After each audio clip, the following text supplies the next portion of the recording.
Já estamos de volta com o Devocional Intimidade. E nesse início de abril, e até eu brinquei no início do programa, pastor, que o pessoal diz que hoje é dia da mentira, né? Mas eu não creio, não. Hoje é o dia da verdade, é o dia da gente estudar a palavra de Deus, né? E essas brincadeiras aí, a pessoa fica falando assim, o dia da mentira, eu vou mentir. Tá alimentando demônio, né? Tá alimentando mentira, tá alimentando pecado. Então não faça isso, meu querido. Nesse dia, dá um boicote ao dia da mentira. Pega a sua Bíblia e leia a sua Bíblia, adore ao Senhor e manda esse demônio embora. Manda essa mentira ir embora. Nós vamos então para o nosso tema. A gente tem uma apresentação bem especial, a gente vai tá usando, queria até mandar um beijo querido para Camila, né, nossa assessora de imprensa aqui, que está sempre junto com a gente, preparando. E então o nosso tema é a escola de tirano. Nós vamos estudar a partir do versículo 8 e 9 do capítulo 19 de Atos dos Apóstolos. A gente então, eu vou estar lendo esse versículo aqui para vocês, para a gente poder, então já pode anotar aí. Atos, capítulo 19, versículos 8 e 9. E nos diz bem assim, ó. Durante 3 meses, Paulo frequentou a sinagoga, onde falava ousadamente, dissertando e persuadindo com respeito ao reino de Deus.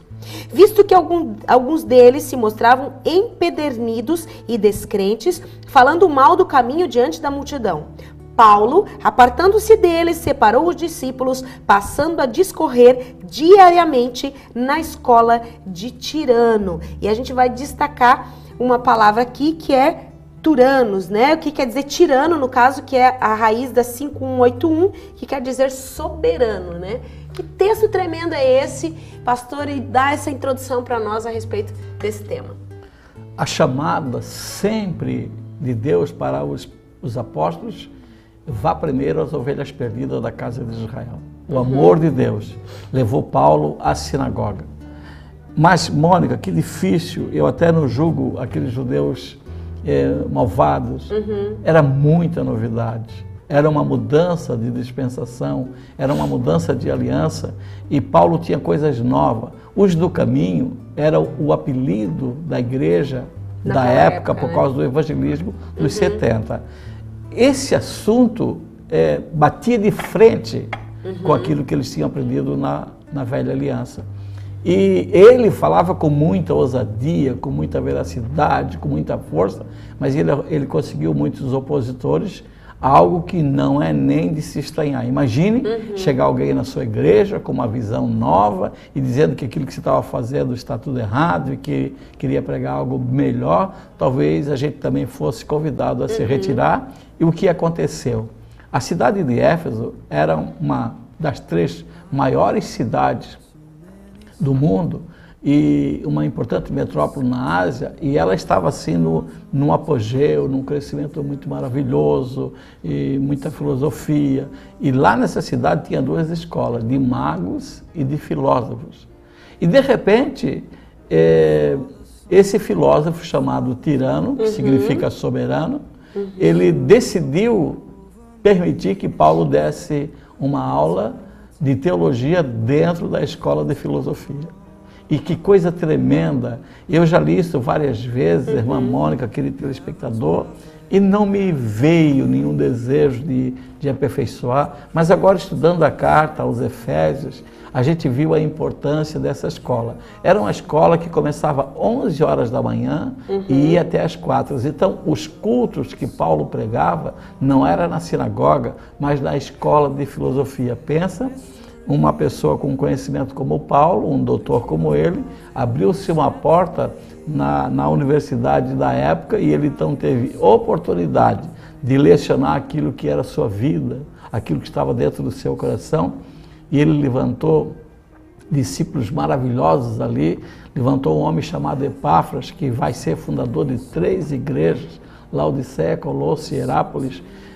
Enquanto que a gente achava que ele estava perdendo talvez o seu tempo ali, ele estava construindo algo gigantesco em Cristo Jesus, estava fazendo algo tremendo. Paulo não foi nessas igrejas de Colosso e Herápolis e Laodiceia, mas Epáfras foi como se fosse o próprio Paulo, porque foi com ensinamento, foi com conhecimento, e ele fica ali 2 anos ali lecionando nessa, é interessante nessa escola. E até a gente estava conversando um pouquinho a respeito disso em off, porque você entender o contexto do que estava acontecendo, né?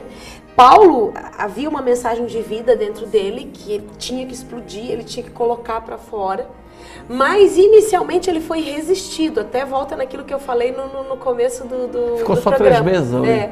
Ele foi resistido, mas havia um propósito atrás dessa resistência, né, pastor? Exatamente. O propósito é que ele pudesse ficar na cidade e não ter aquela barreira da religião.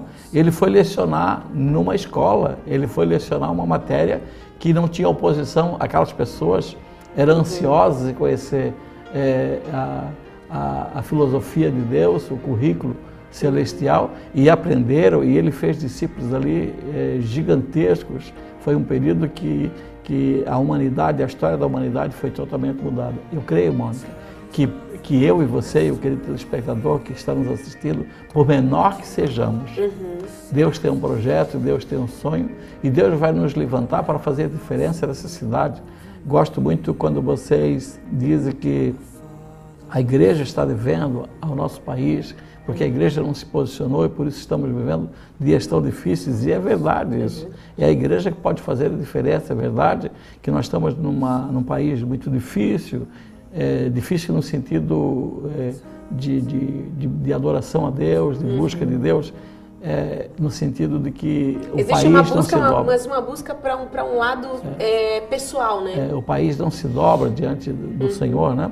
E quando alguém outro dia falou assim, mas a culpa é só da igreja? Sim, é também da igreja, porque não dá para fazer grandes coisas num país que não quer também, né? Essa igreja da cidade de Éfeso, ela teve, Mônica, Áquila e Priscila são fundadores, a igreja começou na casa deles, Paulo pastoreou 3 anos, Tíquico pastoreou, Timóteo pastoreou, João pastoreou, Maria, a mãe de Jesus, congregou nessa igreja. É uma igreja que estava dotada de pessoas que fizeram diferença no mundo. Mesmo assim, a cidade foi destruída 4 vezes. Deus tirou a igreja dele dali, falou na carta do apóstolo São João à igreja de Éfeso, ó, se vocês não tomarem uma posição, a cidade não tomava uma posição e a igreja pereceu. Então você veja, Itajaí precisa acolher a igreja. Os poderes públicos precisam acolher a igreja está sendo perseguida já, a igreja começa a ser perseguida, que existe um propósito de Deus, e a igreja sairá da cidade, a igreja não vai poder permanecer na cidade, porque as cidades não querem a igreja está sendo resistida. Então o que acontece ali, por que às vezes a gente não consegue aquilo que precisa conseguir como igreja? Porque estamos também dentro de um sistema que não permite o crescimento, que não permite a expansão do reino dos céus. Então isso a gente precisa também trazer em consideração. E realmente haver uma mudança eu não vou dizer uma mudança, mas um retorno aos valores originais, né? Eu até me lembro eu não vou citar nomes aqui, mas de um caso que nós tivemos aqui na cidade de Itajaí, de uma pessoa bem conhecida, um empresário que foi assassinado. E eu me lembro que o meu pastor ficou muito abatido com aquilo, porque era amigo pessoal também. E naquela noite, quando houve todo quando aquilo aconteceu, Deus veio então e falou para o meu pastor assim, você sabe por quê que a violência aumenta na cidade? Você sabe por quê que muitas coisas acontecem? Porque a igreja não faz o seu papel. Porque a igreja não toma o seu papel. Porque um lugar onde a igreja realmente se torna uma igreja atuante na vida da sociedade, não que você vai erradicar, você não erradica, porque o pecado é inerente, né? Você já nasce com a natureza do pecado. Mas você pode fazer a diferença e começar a avançar, porque aonde a luz entra, as trevas tendem a sair. As trevas têm que desaparecer. Então a gente percebe aqui que Deus preparou e tem até algumas informações muito interessantes a respeito da cidade de Éfeso também. O nome de Éfeso quer dizer permitida, né? E é algo tão tremendo. Deus preparou aquele contexto que Paulo, entre aspas, abre e fecha aspas, era um professor para que ele pudesse pregar tanto para judeus quanto gregos. Tanto que até o versículo 10 diz assim, né? E assim procedeu por 2 anos, de forma que todos os habitantes da Ásia pudessem ouvir a palavra do Senhor, tanto judeus como gregos. Olha só que engraçado. Deus pregou uma peça no sistema, entendeu? Para poder inserir Paulo e a mensagem de vida. Mas você veja o contexto histórico. País. De 400 a 500 mil pessoas há 2.000 anos atrás, era um local muito populoso. O templo da deusa Diana, que é uma deusa da mitologia grega, também da mitologia grega, o templo tinha 127 colunas e 30 metros de altura, ou seja, era um prédio de 12 andares.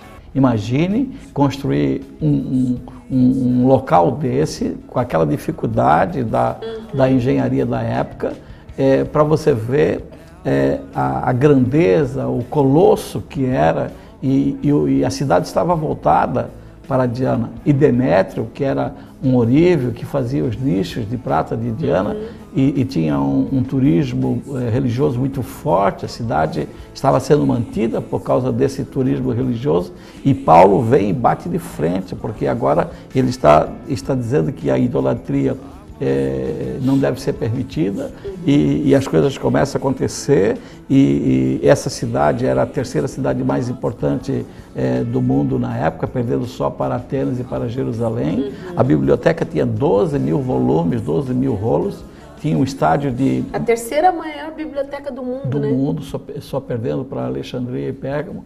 Então você veja que eles estavam assim num apogeu tremendo. E de repente, quando o apóstolo São João recebe a visita do Senhor, ele disse: se vocês não tomarem a posição, eu vou tirar minha igreja daí. E a igreja saiu dali, Mônica. Hoje,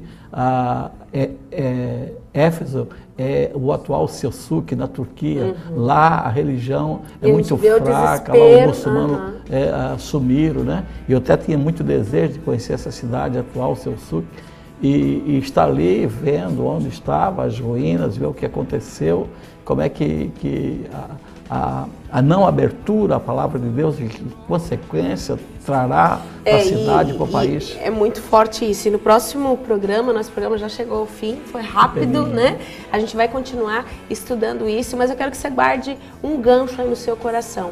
Quais são as consequências da falta de posicionamento? Às vezes elas podem se arrastar de geração em geração. Então entenda o que Deus está pontuando para nós, o que o Espírito Santo está nos chamando a atenção. Eu quero agradecer você, pastor Evaldo. Semana que vem a gente está junto aqui de novo. Amém? Estaremos aqui para continuar esse estudo maravilhoso. Um grande abraço no seu coração. Você que quer conhecer um pouquinho mais, junto com o pastor Evaldo, os endereços da Igreja do Evangelho Pleno estão passando na tela para você, tanto na cidade de Itajaí, quanto na cidade de Blumenau. Você pode conhecer a Igreja do Evangelho Pleno e também a Escola de Profetas aqui na Rua Tijuca 625, anexo ao templo da Igreja do Evangelho Pleno. O endereço está na tela também para você. Gente, um grande abraço. Acabou, mas amanhã, 8 horas também, eu estou junto com vocês novamente. E semana que vem, dando continuidade a esse tema. Grande abraço. Tchau.